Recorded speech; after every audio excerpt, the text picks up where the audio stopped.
Oh, hello everyone, and welcome to Graetzy's Nerd Cave. You can think of this as a safe space for people who are struggling with their addiction and just can't stop buying camera gear. Or if you're like many in this time of economic difficulty where we don't have necessarily the spare cash flow to support our habit, and you want to live vicariously through some nerdy wanker who's got more toys than he knows what to do with, allow me to be that wanker. And thirdly, if you might be just a person starting out in the industry and you're looking for ways to get your content to stand apart from all the other Insta-turkeys and YouTubers out there, this can also be the place for you. So I'm really hoping to be able to provide that kind of a growth and community learning opportunity for all of us. And the plan is to do these episodes live every time. So that means that it's not just going to be a talking head, which most live videos end up having to be for various practical reasons. It can also be something, let's see if this works, something that has multiple angles. Like this beautiful red Monstro here. I just realized I forgot to turn on my flare light in all the rush of getting ready, but we can sort that out later. Maybe using something like a Canon 6D on a nice little moving platform here, which can be another camera angle. These are all ways that you can mix up a live streaming environment and ways that we can make things a little bit more engaging, and that's something that we can go through in a lot of detail. But I thought maybe to begin with, let's just jump back to the main camera here. What I could do is take you through, I guess, first who I am. There are a lot of turkeys out there. There's every chance that I'm one of them, but at least that way you've got a chance to hear the kind of things that I've done in the past very, very briefly, and then you can work out whether that's going to have some value of information for you in the future. So what I'm going to do is just go I'm not really a massive fan of talking about myself, so I'm going to go through this in a very, very fast-paced manner. If I talk too fast, and I probably will for the whole episode, hopefully you can use the magic technology of rewind and DVR to catch up on things that you missed. So just to give you the really, really quick rundown on my background, probably about 18 years ago, I started I was actually studying law and business at university. It was my third attempt at getting through a university course, which I failed later. And I started doing graphic and web design, sort of taught myself to pay for my uni fees, and that kind of took off. And pretty soon I was earning enough money where staying at university, again, seemed futile. We could talk about my views on tertiary education at another time, I'm sure. So from there, I took out a loan for $8,000, purchased a Chronos EOS edit suite based on the Windows 2000 state-of-the-art platform, and also purchased, let me just see if I can reach this here, just a beautiful piece of history. This gorgeous Super VHS deck, look at that, it still works. This was the core of my business at the time, so that proves to you just how old I am, but hopefully not completely out of touch. And from there, the video editing business really grew, and one thing led to another. It was repeat and referral business. I made quite a bit of money from some of the biggest companies in Australia at the time before the global financial crisis doing editing and animation. My first, I guess the start of my gear addiction, which is pretty chronic as you can probably see behind me here, was the magic Sony PD-150, which was capable of recording standard definition widescreen. And I'd take the footage, chuck it in the computer, and I'd de-interlace it using the old Magic Bullet plugin. People thought that was pretty cool at the time. And really started off a career as just doubling down on life as a DIY filmmaker. There it is, the picture there, you'll actually see me standing on my own homemade dolly, which used skateboard wheels that slid on silicon pads so that you could go around corners. And that meant that you could use irrigation pipe to set yourself up a big curved dolly. That's my first music video there I'm shooting. I think I actually once turned up to the airport for a shoot in Adelaide with 2 rolls of 10-meter irrigation pipe looped over my shoulder, gaff taped up, and actually asked the lady to check that in for the flight, and she did, and the shoot in Adelaide went really well. So that's the kind of DIY aesthetic I guess I bring to a lot of things even today.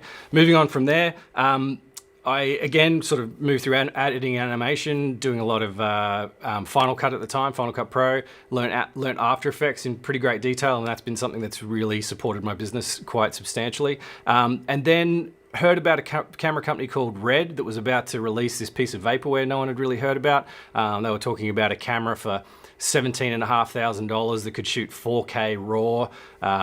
Nothing else on the market could do anything like that at the time. So I went to the NAB show in Las Vegas and put down $1,000 deposit in 2007. All I got to show for it was this I'll just jump in here. We'll punch in, have a look at that. Whoop, wait, get rid of that one.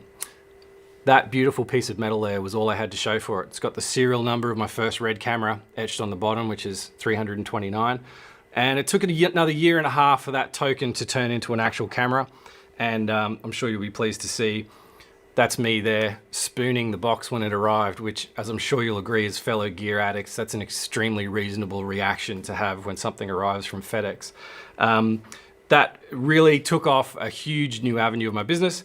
We tried to experiment as much as we possibly could. Here's a classic shot with the great Jonas McQuiggan there, creating what at the time we thought was the first VR 360 camera. So we actually shot straight up in the air into a glass dome and then unwrapped that footage in post.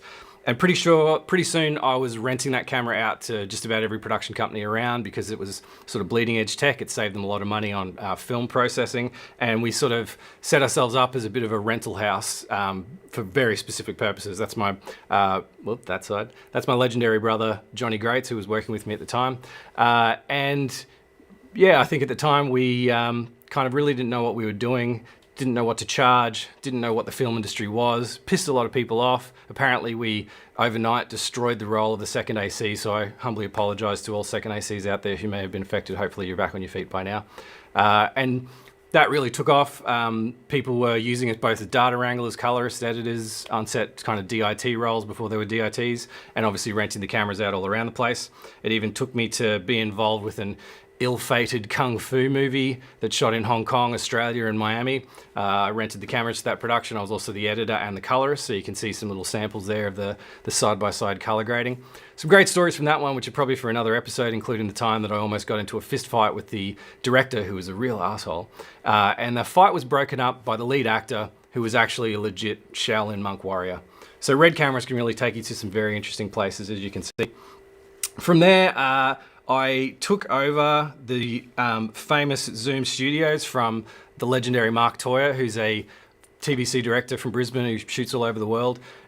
He left the studios and I took over a 10-year lease there and started to set that place up as a real production hub. So we had post, grading, camera rentals obviously, and these huge studios that we could rent out to various productions as well as doing our own things. So that was really taking us down that path of kind of being a service-based company. Of course, Mother Nature had some other plans. Before I go into that, just mention that that was the beginning of my love affair with motion control. There you can see the cam block modular motion control, which was just a huge boost in the production value of everything we did. But Mother Nature did have other plans, and that studio unfortunately went underwater in the 2011 floods, which forced a bit of a tree change actually for me. I bought a little bit of property out in the suburbs and set up the studio that I'm shooting in here today.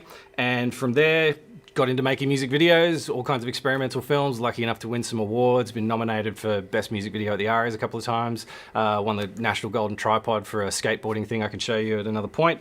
And that brings us pretty much to today. I've also kind of set myself up doing a bit of political satire as really a form of catharsis. Otherwise, I just boil with rage at the apathy and incompetence of our political leaders. So that gives me a chance to stick it to them a little bit, and for the 3 people who watch it really get a kick out of it. So if you do feel like checking that one out, you'll see that on the bottom of the screen, the Undercurrent TV. That's something that we're really starting to get back up again. So I guess thankfully I don't have to talk about myself anymore. We can go into, I suppose, where we could go from here and the kind of episodes that we might want to make. And as I said, this is really designed to be very interactive, so I should have a way of seeing some comments coming through live here, but if I don't, I might do it the old-fashioned way and just read them off the webpage. So please, if you've got a question, shoot that through and I'll try to get to them as we go. We're live on Facebook, YouTube, Vimeo, and supposedly Instagram. I kind of figured that out last night, but that was a little bit sketchy, so can't guarantee that one's working. If you are on Instagram and you're watching in that tiny little vertical window, feel free to jump on over to one of the other platforms and join us in all of its high definition glory. Let me just see, I've got a question here from Stephen Pam. How did you have the confidence to know how much to charge for those early music videos, and how much do you charge? Or do you consider those as more creative projects and make money on corporate work? Yes, Stephen, they are creative projects. Music videos, I'm sad to say, really aren't, unless you're working, I suppose, in the US with really major labels and you're doing Britney Spears clips. Wow, that's a dated reference. Taylor Swift clips. You're not really going to find a lot of projects that have a profit margin left over by the time you paid for the gear and paid for all of the crew. So for me, music videos are very much an outlet for creativity, to experiment with new tricks that I might have been trying. And really, these days, only doing them with bands that I kind of have a bit of a personal connection with, like the Violent Soho guys. Obviously, I've done a ton for them. We get on really well, and they're a brilliant band to work for. So yeah, that's kind of my ethos with music videos. Sorry if if I'm the bearer of bad news to anyone on the small chance of actually making a full-time career out of music videos, but they are a really great way to test yourself and to work with lots of interesting teams. That's something we can talk about in a second. So just let me check here quickly. Sorry that I don't have these live comments going through. It really seemed like that was going to be a thing. One thing I did want to just touch on was maybe going into some of the topics that we could talk about in future episodes, and hit me up in the comments while this live episode's running, and certainly if you're watching this in the future, drop it into the comments there and I'll be sure to go and check them. And if there's something that stands out to you, that's something we can focus on in the future. So one of the first things that I guess we could do future episodes on is the idea of live streaming and home broadcasting, or DIY broadcasting. Anyone who might have recently seen, I did a webinar with the Creative Solutions guys. That's Teradek and Small HD and Wooden Camera and a few other companies involved there. And in that one, I was really showing people that's really why I've got this ridiculous nerdy setup, was to do that. And then I thought, why not make an episode for my own channel at the same time? So just to quickly take you through some of the things you can do. So for instance, when most people think of live broadcasting, they just try to get a camera on the web and they just talk to it. And it's a talking head situation. It can be a bit nerve-wracking to try and work in other content in that live environment. But by getting my cameras, which are ostensibly filmmaking cameras, they're not streaming cameras, by finding ways to get them into the iMac Pro there, using a whole heap of this nerdy crap that we can talk about, I'm able to layer them up, trigger them all using this iPad here. I can do some cool things, like for instance, if I pull up this little application here, called NDI HX Camera, I can actually wirelessly, any second now, throw my phone into the live stream. So you can see there in front of me, I've got a custom remote surface that's got all of my cues on it. So these are all things that I've prepared in advance so that I don't have to sort of fumble around and look for files. They're sort of ready to go. The ones in blue are actually macros. So not only do they play a piece of content, they also move the camera shot to another position. So if I just switch back to the main camera there. So just to take you through, I won't labor this too much because I went through it on that webinar, but I'll just quickly take you through the inputs that we're working with here today. We've got a C500 Mark II back there. That's got an Angenieux EZ 15 to 40 zoom on it. And I've got the nucleus somewhere. There it is. Got the nucleus hand controller there running into it. So you can have a little bit of lens control as you go. So you can see there, it's a par focal lens. So if I wanted to, I could zoom all the way in to kind of check my focus. And there's my ruddy, nervous complexion there coming back out, kind of framing up. So that's a Canon C500 Mark II I'm using for the main camera. The benefit of this is that it's actually running 4K SDI at the back of it into a Blackmagic device that talks to the iMac Pro. That gives me the ability to punch in without losing resolution. So that's another angle made out of that C500. I can punch into the other side as well.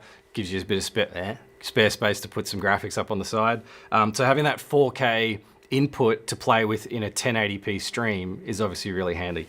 I've also got the Monstro here. And while I'm at it, just bear with me 1 second. I'm going to turn a gratuitous flare light on. Just a little detail I've got set up here. There we go. You can't have an anamorphic light without a flare. It's just not right. So yes, this is my trusty Monstro 8K. This is what I shoot most of my music videos on. Later we'll talk about camera rigs and I can take you through the bits and pieces of that rig. Anything that you're interested in there, just hit me up in the comments. And then we've got over the other side here, we've got a Canon 6D Mark II. That's running on a Red Rock Micro one-man crew director, which just sort of bounces back and forward autonomously. Now, interestingly, that's running just with a USB cable and the new Canon EOS Webcam Utility straight into the iMac Pro, and the software I'm using, which is called Mimo Live, can pick that camera up as a full screen, clean feed device that you can switch to. You can see there is a little bit of lag, like slightly choppy frame rate. I'd imagine that whatever it's having to do out of that tiny little body to get a clean feed out makes up for that. So that's got autofocus, it's got a little 16-35 L series lens on there. And then we've also got the iPhone you saw before. We've got the webcam on the iMac Pro, just as a little bit of a behind the scenes angle, I guess, that's a bit of fun. I can also switch to the output of my laptop here, and we can play with a little bit of editing stuff later on, show you tease a couple of techniques for music videos that I think some of you might be interested in. So that's live streaming. On that front, actually, one other thing that's really key to mention is the field of NDI.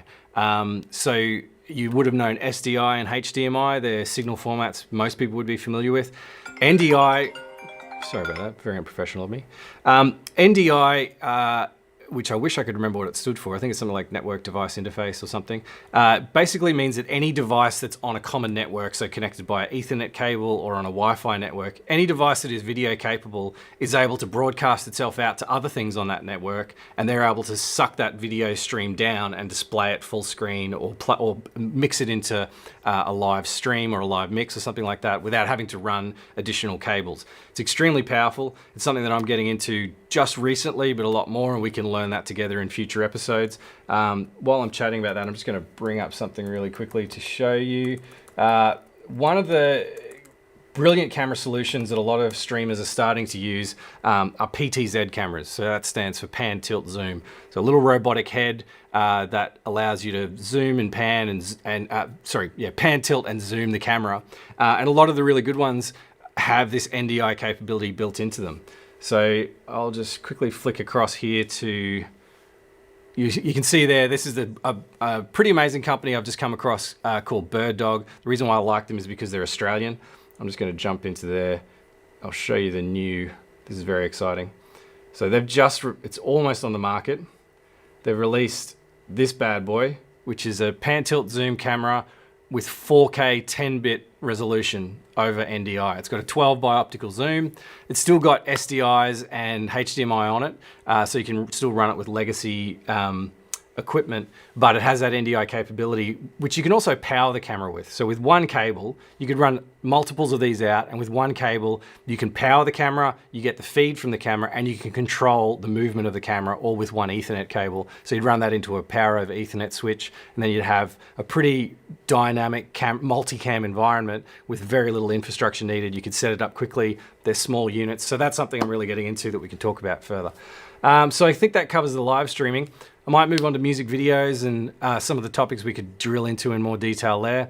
So I've made a substantial number of music videos. Let me just, while I'm talking you through it, I'll pull up an example. So one of the ones I'm probably best known for is a clip for Violent Soho called Covered in Chrome. That was lucky enough to get a nomination for Best Music Video at the ARIAs. The trick with that one was it was a single shot clip, but it had mixed frame rates without any cuts. So we were able to use slow motion in the verses, and then I think we were shooting 35 frames a second in the verses, and then 20 frames a second in the choruses, and had a smooth transition between those frame rates, so that you had this kind of frenetic energy in the chorus that was stacked up against the more sort of slow and dreamy vibe. And that's all shot on a Steadicam. I think at the time it was an Epic M that I was shooting that on with a Takina 11-16. So you can see here the transition about to happen to the faster frame rate. One of the things that I feel like with music videos tricks people up a little bit or makes them reticent to try interesting techniques is sync. So obviously the challenge of a music video is you need the artist to be performing in sync.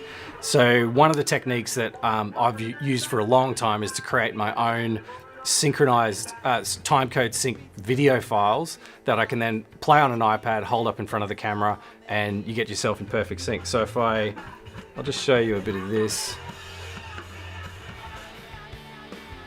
Sorry, just clear that. So this is a recent one. You'll see there the guy holding up the iPad at the start of the shot there. So this is a recent one for Violent Soho called Pick It Up Again. That's me with the Monstro rig. I can talk you through later. What this timecode gives you the ability to do is to film at any frame, pretty much any frame rate that the camera is capable of, as long as you prepare the files properly in advance. And then with a couple of clicks, every take that you've shot on the day can drop onto your timeline and be in sync straight away without having to eye match. You don't have to go along and find a cymbal hit or some kind of a impact moment that gives you your sync point. You're doing it all just with the numbers, and it just saves so much heartache, makes you more creative, speeds things up. I'll show you a little example.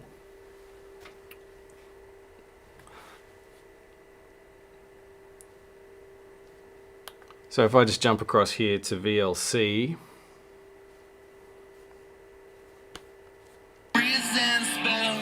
so you can see there, that's the kind of file. Let's drop the volume down a little bit.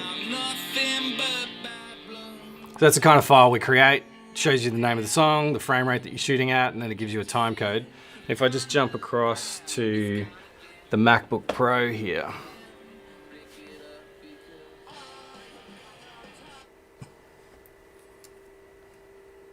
so you can see here, this is my timeline. I'll just turn that sound scrub off, that doesn't annoy you. This is probably at a draft stage when I was editing. This is the performance section of the clip that I was cutting up. I think I was cutting this on a plane at the time. And you can see at the bottom there is the timecode track that we used on the day of the actual shoot. So I'll quickly show you an example of how easy it is when you've got this kind of capability. So if I go up here, here's one of the, this is just a wild take straight out of the camera. If I just find the moment where the time code was held up, I can kind of jog backwards and forwards. Okay, so 1:51:15, and now we just go down and find that moment on the timeline. 1:51:15. Hit the Q button, and then we should. There might be a bit of lag coming through to the screen, but you can see there he's singing in sync, and we just synced up an off-speed take very quickly. So that was actually filmed at 22 frames a second there, I think, 90-degree shutter. So normally that'd be a pretty tricky thing to try and sync up, but that system makes it really easy to do. One of the clips that really came in handy for is one I did for East. I'll just drop that up. She's a really great Australian artist. The concept behind this one was doing 10 individual one takes in the same location, but changing the frame rate each time so that the talent would end up running a little bit further on each take down this alleyway. And in every take, we made the world around her more and more dystopian. So we started ripping things off the walls and throwing rubbish everywhere, and people started getting more rowdy in the background. So you can see there the number of frame rates that we were using throughout it. So there's 10 takes going from 50 frames a second all the way to, I think it was 24 frames a second was the finishing take. And using that iPad system was the only way of achieving this kind of a dynamic. And I think it's a really effective way of kind of heightening the action. And I mean, I just love single shot clips to begin with because I've got a really short attention span. I don't really like watching music videos, which is probably something I shouldn't admit. What I really don't like watching are music videos with these really long narrative sections. If you want to watch some dickhead walk through waist-high wheat in magic hour, go watch the Hallmark Channel. I'm not really into that for music videos. If I want to watch a clip, I want to see a band performing, and I want to see them performing in a really unique and interesting way. And that's why I think getting that lip sync nailed is a really crucial technique to kind of take some of the pressure off and leave more of your brain power left over for creativity and decisions when it comes to the editing. So I think that's probably enough about music videos. I'm just going to quickly check how we're doing on the comments here. Thanks, Stephen. This is just more of a test for me as well to see how this little comment section works. So if I, 1 second, guys.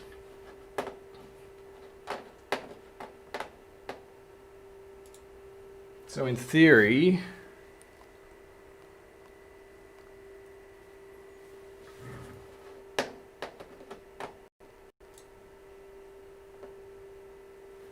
there you go.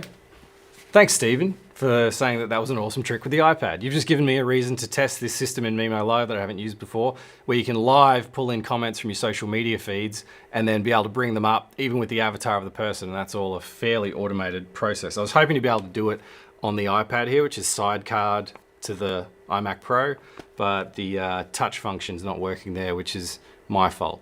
Clearly there's a gap in my knowledge there. I apologize. But anyway, I'll clear that one off.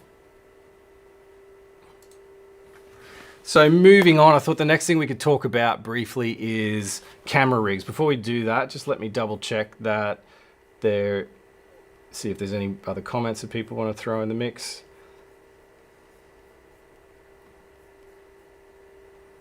So what I'll do is switch over to the phone here again. So this is using that NDI protocol I told you about before. So there's a special app that you can get from a company called NewTek. It's called NDI space HX space camera. And that gives you the ability to send your iPhone. If your phone's on the same network as the device that's receiving the NDI, then you can wirelessly have your phone as a part of your vision mix. So if we cross over to the phone here, that'll come up in a sec. Actually, why don't we do a split screen? We can do that. There it is. So if I just head across here and just show you a few little things on the Monstro rig here. So you can see there we're rolling with a Atlas Orion that's a 40mm, which is pretty much my favorite lens in the whole world right now. One cool thing that I've been able to do with this Monstro rig is, just one sec, I might actually, okay, cool, I'm on the, you guys can hear me okay there on the lapel? Yeah, it looks like that's coming through. So famously, Red cameras lack internal ND.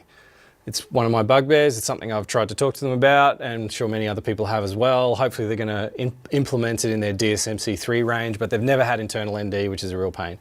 This is the revolver mount from Kippertie. I've got an EF version here, and that actually gives you the ability, if I just undo this guy, to install your own cartridges of ND. Sorry, that's just stuck a little bit there. So you can see there I can flick through and choose the different levels of ND. So this cartridge that I've got in here has a 0.3, it's got a 0.6, 0.9, and then back to clear. You can also get diffusion for these, so you can get various levels of diffusion. Sorry, I can't get that off right now. If I just spin around again, and I'm using parts of my cam block motion control rig here, just bear with me for a sec, I'm just gonna mute some of these. So that you can see there, that's the new Kippertie long take 2TB mag. There's also a DSMC2 Teradek wireless module here built in. So basically that's what's feeding the Monstro feed to you guys. And that means that with no cables, I'm able to have wireless HD straight out of the camera. If you cruise around the other side here, I've got a RT motion focus system built in. So that's the antenna for it there. Unfortunately, you do need to run a few external cables to make that one work. But what it does is it gives me the ability to have this finger wheel control here, which when you're dealing with an anamorphic lens that has a massive focus throw, being able to just flick your fingers and go from infinity to minimums is a pretty handy thing, especially when you're in a frenetic music video environment. So coming back around, we can see the shot lined up there. I'll just pull focus. So camera rigs, I suppose, are, jump back to the camera there. Rigging up cameras in weird ways is something I'm a massive fan of. So I've got a lot of, switch back to the overhead mic. I've got a lot of wooden camera accessories and all kinds of camera brackets and accessories that I've collected and built up over the years. So you can pretty much rig a camera in any situation you want. So that's something we can talk about in future. We can come up with some interesting little rigs for various purposes. Another thing we could chat about is time-lapse. So if I just bring up, time-lapse is something I've done for a long time. The way I got started with it was a little bit of background. Our family weren't the most wealthy in the world. We were pretty just, you know, fairly average suburban Queensland family. Never really had holidays other than in rat-infested apartments on the Gold Coast for, you know, 3 or 4 days at a time. When we grew up a little bit and we all started to make some of our own money, we decided to save up and have the ultimate European holiday. So we went over there for 9 weeks. It was the trip of a lifetime. And on the way over there, I bought my first DSLR, which was a Nikon D70. I bought it in Hong Kong, which was a stop on the way over on the trip, and managed to pick up a little wireless trigger that could let you trigger one frame at a time. I knew nothing about intervalometers at the time, intervalometers, sorry. So what I would do is go out into these epic locations, set up the camera, and I would stand there with the wireless remote and go click, 1, 2, 3, 4, 5, click. And I was my own intervalometer, which was a pretty painful way of doing it, but got some pretty cool footage. Then sort of graduated from that to doing motion control time lapse, like you can see there. That's where you've got the camera on a kind of a digital slider rig, which lets you set keyframes for movement. I've got something pretty cool I can show you over there in a second on that front. But yeah, I think time-lapse is an extremely effective storytelling medium for a lot of purposes, for corporate videos, for documentaries, for a wide range of end purposes. And there's a lot of little techniques that you can slip you up if you don't know about them. There's some gear that I've got here that I've been meaning to try out for a while, which can actually get me a flicker-free, seamless day to night sunset time-lapse, which is sort of the holy grail of time-lapsing. So we could learn that one together. On the motion control front, why don't we just go and have a, because I like to be as practical as possible. I don't really like to just be talking about theory. So if I clear that, we jump across to the phone again. I'm going to take you over and show you. So the cam block motion control is something that really upped the production values on what I do dramatically.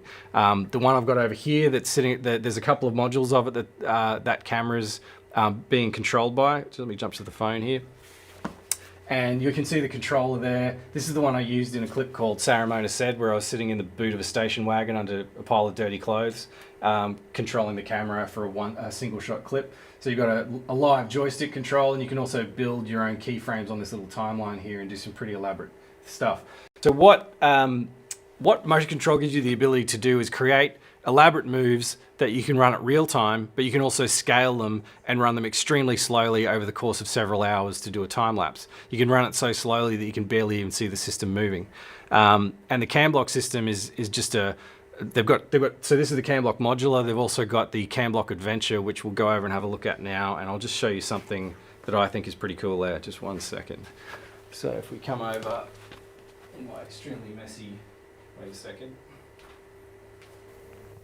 Turn on the lapel mic. You should be able to hear me now.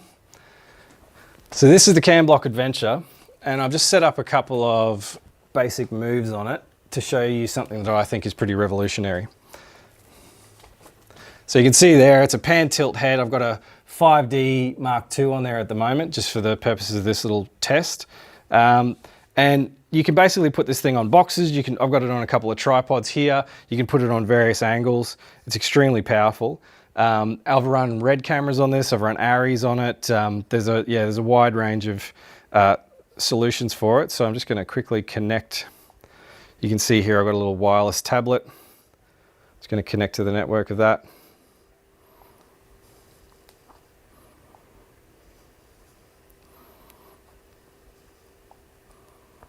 So we jump into the cam block app. Any second now.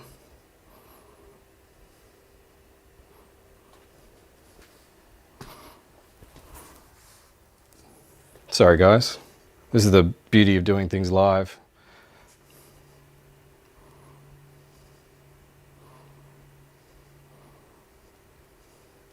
Basically, the function that I'm wanting to show you is the ability to shoot several time-lapse movies at the same time, all with motion control, and not having to repeat multiple moves if you're in a situation, for instance, where you are, say, trying to film a sunset. You know you're only going to get one crack at it. You don't have to be limited to one motion control move. You can actually set up multiples and then shoot them at the same time. It seems like we're having a little bit of an issue here. Sorry guys, this makes for boring TV, doesn't it?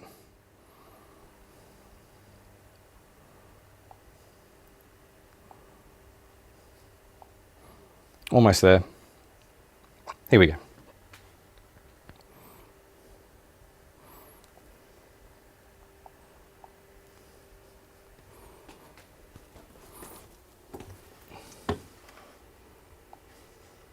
So what I've got pre-saved in here are a series of moves. So let's have a look. You can see there, this is move 1. And then move 2 looks like this.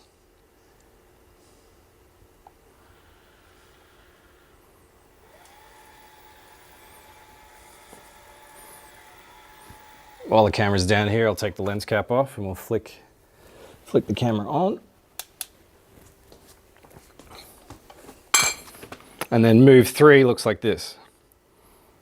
So you can see there, that's what the timelines look like when you create a couple of keyframes. So we'll run that move backwards. Nope.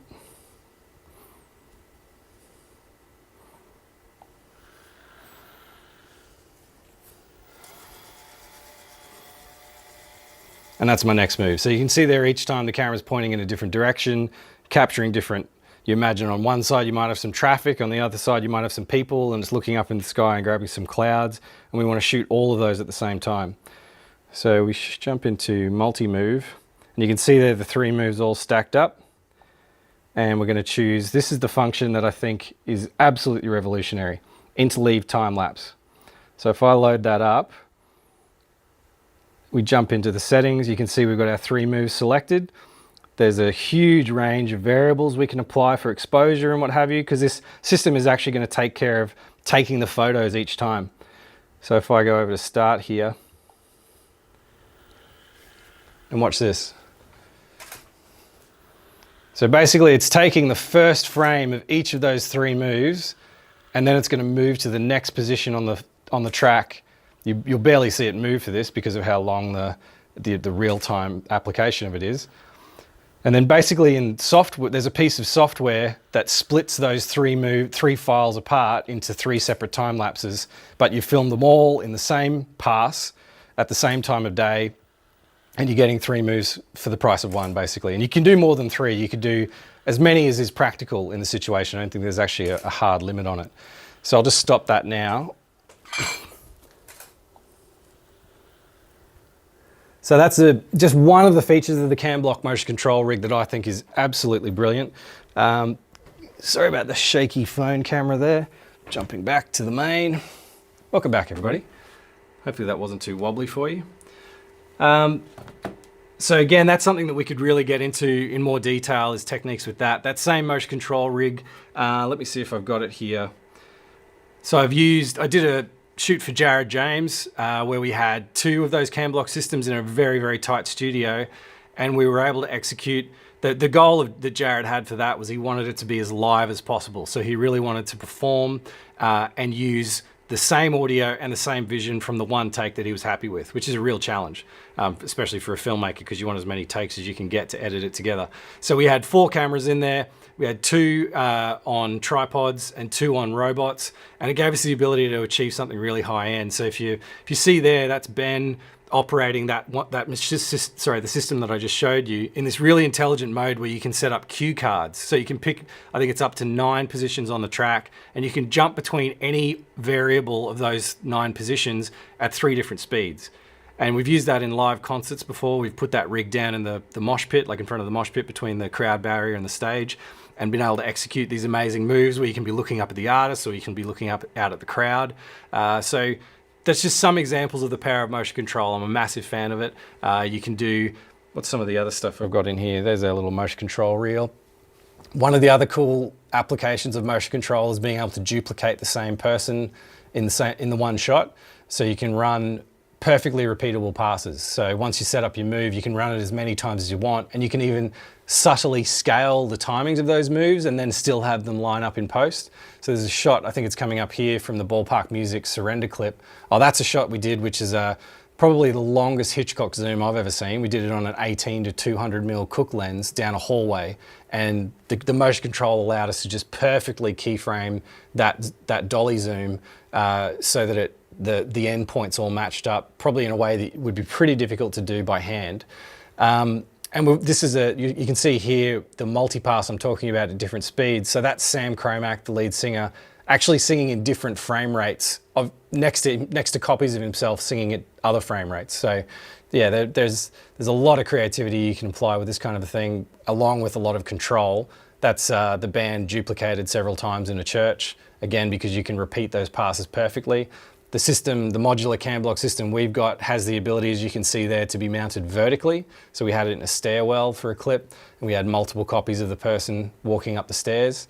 So yeah, I think motion control is just a technique that people should be across as much as possible. The prices for these bits of equipment are really starting to come down. You can obviously always rent it, and it's something that can add a massive amount of value to your content. Quickly skipping over a few other things, and then we might wrap things up soon.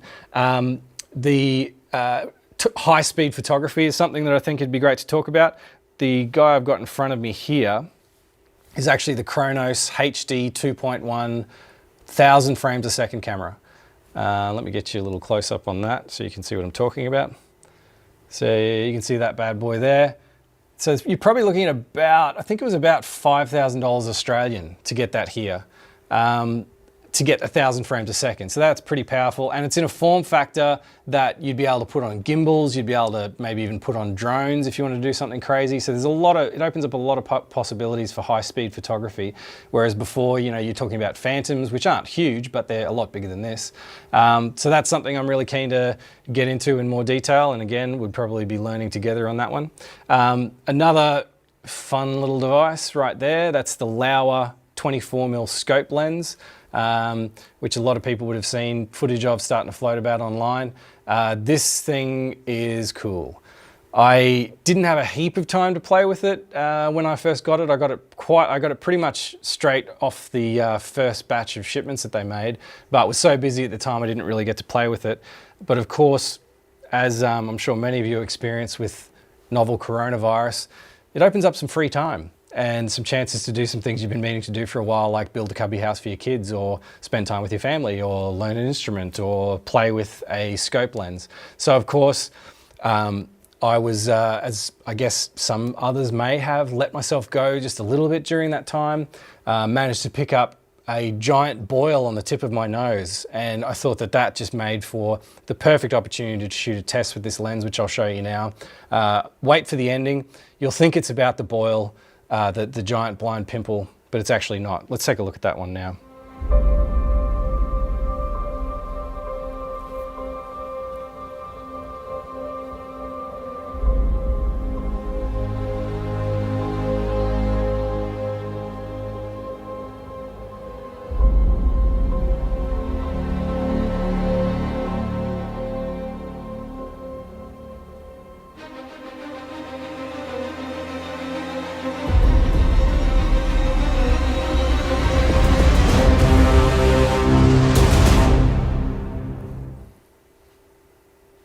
You're welcome.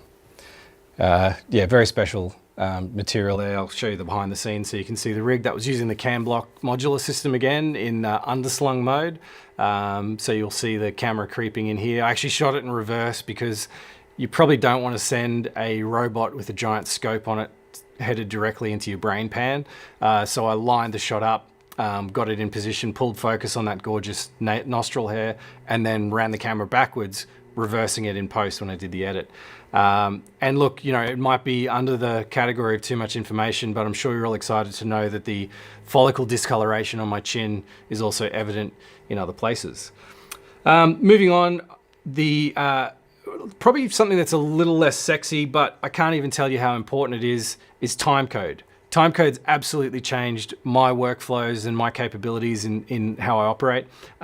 And I started off probably with something some of you would have heard of, which are the tentacle sync devices. So they started off with just a little blind pack that you could put on your camera and would feed timecode into devices that didn't even have timecode functionality. So it does that by sending a kind of a blip, blip, blip, blip, blip signal into it that then some software can read as audio, can read the audio of it later on, but it can interpret it as timecode. And it's a way of having multiple devices all synced together so that when you get into editing, there's no wasted pain trying to line all your sources up. So what I have graduated to now are these timecode systems boxes. So this is the, let me just jump in here. This is the UltraSync 1.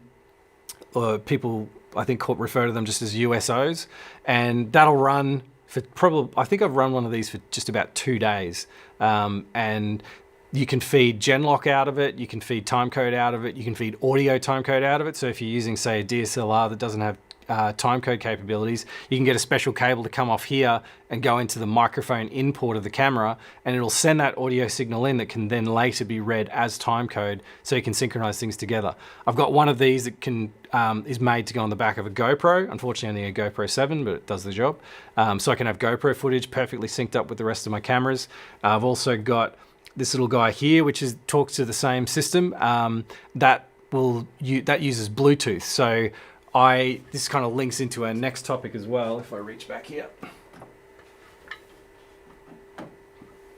So this is the audio recorder I'm using on most of my shoots these days, especially when I'm out in the field, and that's the Zoom F6. And that can actually receive Bluetooth timecode from this device.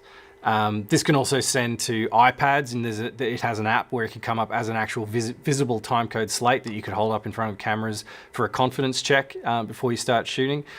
So basically what happens with these is you choose one of these devices as your master, set the timecode on it, and then every other device using an RF signal wirelessly recognizes that that signal is being sent and locks it together for the rest of your shoot. So as long as these things have battery, everything is perfectly synchronized together. And I cannot tell you how wonderful that is when you get back to the edit suite. It's fantastic. So timecode workflows is something that could be worth getting into more detail on. I can show you some really good tips and tricks with that. The other little topic that I thought some people might be into is I just want to say thanks to Ben Jabanis for recognizing how beautiful that pimple was. Thanks for the comment, Ben. That means a lot to me. Location sound. Now, I shoot a lot on my own, partially because I'm a massive Nigel, partially because it's more practical in certain situations. I've got a lot of high pressure corporate clients who need me at short notice. They need me to go into places that can be hard to get to, so I can't always take a sound recordist with me. So I've had to work out ways to get really good quality sound without needing somebody else along for the ride. Look, if sound is absolutely critical to what you're doing, especially if you're in a drama or a reality TV environment, you're hard pressed to do it without a dedicated sound recordist. And if you find a good one, they're amazing. They're not cheap. And in many situations, I find that if I do have budget or space for a second crew member, often it'll be a sound recordist that's the best option, but sometimes it's going to be a second camera angle that I would prefer to have, in which case knowing how to get your own high quality sound on location is really, really critical. I've worked out a rig with this where I actually have it mounted under my handheld camera, so it faces me and I can see the screen and change it. So I've got the camera on my shoulder and I can actually just reach out and adjust, and then that feeds into the red as a scratch track. But I'm also recording beautiful multi-track 32-bit float sound. So if you haven't heard of 32-bit float sound before, prepare to have your minds blown. It's basically a way where you almost don't need to set the levels. You can pretty much, as long as you can see signal coming in, you'll have the ability in post to bring that up as much as you want, bring it down as much as you want, and it's pretty hard for it to get clipped or distorted.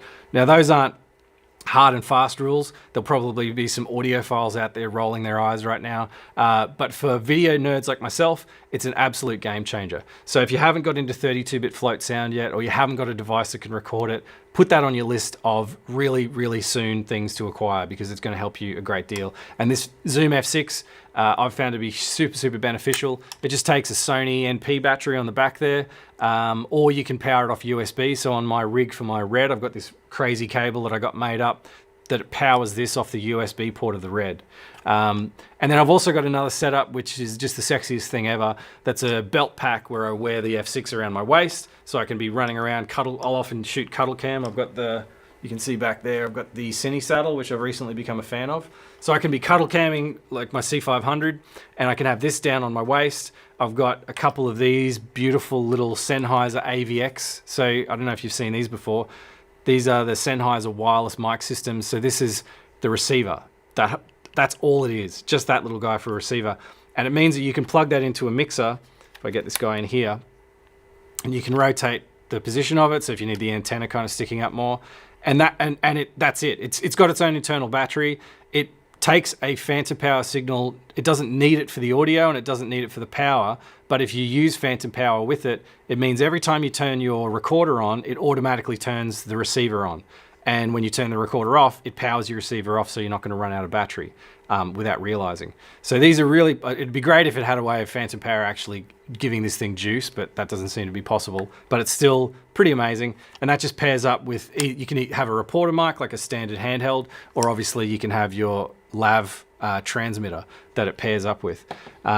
So this has been a fantastic little kit. I've found a way of some little adapters that I got that can actually get this receiver out a little bit further so that they stick out the side of my sound bag, my little waist bag. And yeah, like I said, it's just an incredibly sexy little rig I've got going there. One other little thing I've been playing around with for these kind of run and gun shoots where you have to be mobile, you have to be quick. These little guys here are just Bluetooth audio receiver transmitters. So you can see how thin they are. I'll jump in there. You can see extremely small. And basically, there's still a tiny little bit of latency in them, and the quality, there's a bit of compression to it. But if it's just for a confidence monitor where you want to make sure that what you're recording on your separate device is still working and it's not completely distorted, this is a great way to run, where you could basically, there's a little switch on the top that says TX/RX, so you can choose which one you want to be the transmitter, choose which one you want to be the receiver. You could pop one onto your camera. It's got its own internal battery. Pop that into the headphone jack, and then this could be on your body somewhere, set to a pair of earbuds, and you've got yourself a wireless monitoring device, so that if you do, in my situation where you've got a recorder around your waist and you've got a camera on your shoulder or a camera on your cine saddle, you don't have a cable that you're constantly tripping over. So these have been a super handy thing to get around. So let me just run through some quick questions here. I'll see if I can bring some of them up. Just 1 second. Just because that's a kind of a wanky thing to do.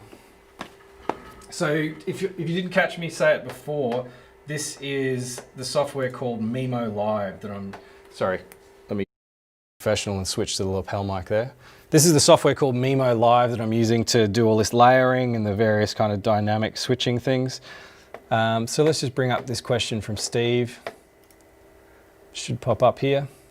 So Steve says, how do you deal with logging your footage on set so you don't kill yourself trying to figure out what's what when you sit in front of the edit suite, especially with a crew of only 1 or 2?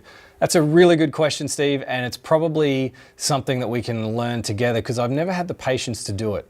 It really depends, from what I understand, it really depends on the camera system you're working with. I know with things like Atomos recorders, so I've got a Sumo I'm looking at here, I've got a couple of Shoguns as well. They've got ways of flagging clips as you go. A lot of cameras will have their own marking facility where, as you record, you can flag a clip as, say, a go take, and then that should carry through in metadata to post. I would be reluctant to start trying some kind of a manual method for logging clips. I think that's for the bigger shoots where you've got script supervisors and continuity and people like that who can take care of that kind of a more manual process. There's guys who are way smarter than I am with products like QTake HD, and I know those have some pretty amazing metadata and logging functions built into them. A lot of the sound guys have some pretty cool tech that's starting to come out for their kit that brings a lot of that metadata through into the post workflow, so they can be flagging takes as they go. So yeah, I'm sorry I can't give you a better answer on that, because I'm kind of lazy and a little bit impatient with that stuff. So the thing that's really saved my bacon has been timecode, so that I'm not wasting any time syncing takes up. I can have really high quality dual system sound that I know is reliable. The other thing that dual system sound gives you is not so much with the F6, but with things like the F8 or other recorders, you can often get a safety track. So if you are in a rush situation where you're worried about the levels, you can have a second copy of that of a person's audio file being recorded at say -10. So if for some reason they scream and yell or something loud happens, you've got that backup track that you can cross to in your edit that has a safe lower audio level. I've got this little guy here I didn't mention before. Let me just clear that. Sorry I haven't got this stuff on my remote. I've got this little guy here. That's Electrosonics PDR. So that's you put a little lithium battery in there, you get about 6 to 8 hours of it, and that's a lav amplifier and recorder. So you put I've got a little Sanken COS 11D lav mic that I plug into that, and it's got a little a micro SD card in it, and you can jam timecode to it, so you can sync it up to all your cameras and all your other devices. But I could mic up talent with that, and they could go as far as they wanted away from me. So for instance, if you're doing some kind of a piece to camera on a drone or something crazy like that, where you just couldn't get close to the talent or close enough for your wireless transmitters to work, you can pop this guy on there, push roll at the start of the day, they can head away, and you can sync all of that sound up later in post. And it does the same thing. It does the safety track where you can have your main level set, and then you can have a -10 track being recorded at the same time, because obviously you can't change the levels on the fly. It means that you've got that kind of safety for when you get into post. So another little cool thing on the audio front. So I think I've blathered on for long enough, unless there's any other questions that people have got. Doesn't look like anything at the moment, but certainly reach out to me on social media. And if you want to have any topics really drilled into in future episodes, we can do that. I've got a lot of cool tech on the way, some things that I'm buying soon. For instance, some of that NDI and PTZ camera equipment that I think is going to start to become more of a norm. I think in this brave new world of isolated social distancing and quarantine, having these kind of remote head cameras. I mean, you can even control these cameras in a different state. You could have one of these PTZ cameras in Sydney and I could control it from here in Brisbane and be getting a CEO to do a piece to camera for me that I'm recording remotely. That kind of stuff's possible because you're working over networks, over IP. So that opens up a whole world of possibilities. So I think I didn't really have time to plan for any kind of a fancy ending. So I thought the best way to do it was to quickly tell you about how I'm getting out to the world. So we're on Facebook, YouTube, and Vimeo live concurrently at the moment. And to do that, I'm using Teradek's core cloud service. So all of the output of this guy here is running through, it's coming out of the Blackmagic A10 Mini. Actually, I'll just give you a quick look at my rack. Hang on, that came out wrong. Yeah, anyway. You don't want to see my rack. But this rack mount that I have all my equipment in, so just to give you a quick rundown on that. So down here I've got an older Blackmagic input-output device that I used to use for, let me my lapel so you can hear me properly, sorry. That was on one of my old edit suites. I've now repurposed that as an input device for Mimo Live. So I've got Monstro and my laptop running into that. Next up here is the newer Ultra Studio 4K Mini, and that's taking the C500 4K feed into Mimo Live. This is an Apollo, UAD Apollo, one of the older ones. I'm not using that today, but that's for bigger shows when I need more microphones. So it's got 4 preamps and it's got a heap of inputs and outputs so I can send people different IFB feeds. This is a headphone monitor, which is more for podcasting and possibly also for bigger broadcasts, so I can modify the levels and even mix different signals together for someone's in-ear feed. So if they want to hear more of themselves and less of somebody else, I can do that. This is a Television Studio HD switcher. Mimo Live actually has the ability to change these inputs dynamically. So I can set up macros that change an input, which sort of opens up more input possibilities into the computer. And then up here, I've got this can be set to whatever I want, but at the moment I've got a little RGB parade for color and luminance. And then I've got some audio monitors there, and this is a phase analyzer. So it's just a single line at the moment because it's just me talking and a voice is a mono signal. But if I played a piece of music, that would you'd see that sort of start to expand out. So that's the sort of the hub of this control system. All of that's running out to a VideoGo, which is this really cool device. I did have a picture of it, but I think that's disappeared. It's basically can take an Ethernet cable, Wi-Fi. It's got 2 nodes on the side that can each have a 4G SIM card in them. And you can also bond up to 4 phones to it.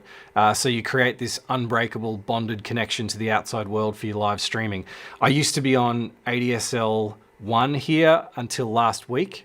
The max we could download was 3.5 megabits per second. Thanks Malcolm. And thanks ScoMo. And last week we got connected to the national broadband network, which was a pretty momentous occasion. Unfortunately, we can only get a maximum of 50 megabits down, 20 megabits up, but it's enough to do this kind of thing. I've also got a giant mast on my roof that's connected to a couple of 4G SIM cards. And that's what we're broadcasting out on now, because I'm still not entirely trusting the government or the NBN to deliver in that regard. But I say all that to say something like the VideoGo gives a schmuck like me the confidence to stream, because you've got so many different connections that are all bonded together so that if one fails over, you know something else is going to pick up the slack, and they can also aggregate their speeds together. So I thought the best way to end today would be for me to do another one of those wanky phone screen shares, which is something that a lot of people will find useful. So if I just go to that, and then I bring this guy in, what you'll actually be able to see, hopefully there's nothing dodgy on here, like my Angry Birds session, is my phone screen. So if we jump over to Core, Teradek's Core app, actually first why don't I show you the VideoGo So if we jump in there, you should be able to see. So you can see there, so you can see there, so you can see there, so you can see there, so you can see there, so you can see there. Let's get rid of that real quick. I didn't think that was going to happen. All right, just let me mute that audio. Where are we? You guys don't need to hear that. There we go, taken care of. So now let me jump to core and we can end the stream together. Isn't that beautiful? So this is the core app. So you can see here down with my destinations, I've got the 3 places that I'm streaming out to. If I was on the website, the web version of this, you'd be able to see some pretty cool analytics where it actually shows you the history, a graph of each of your connections and how they've been performing over the period of it. Encoded details, let's see if that shows it. There you go. So there you can see down the bottom there, the 3 connections that are running and the kinds of delay that are being introduced on them. So obviously the modem 1 is that little 4G SIM card, which it's in my server rack at the moment, which gets almost no mobile coverage. So that's not surprising that there'd be a big bunch of delay there. But the other 2 are doing quite well. So that's a pretty cool thing to kind of have a bit of a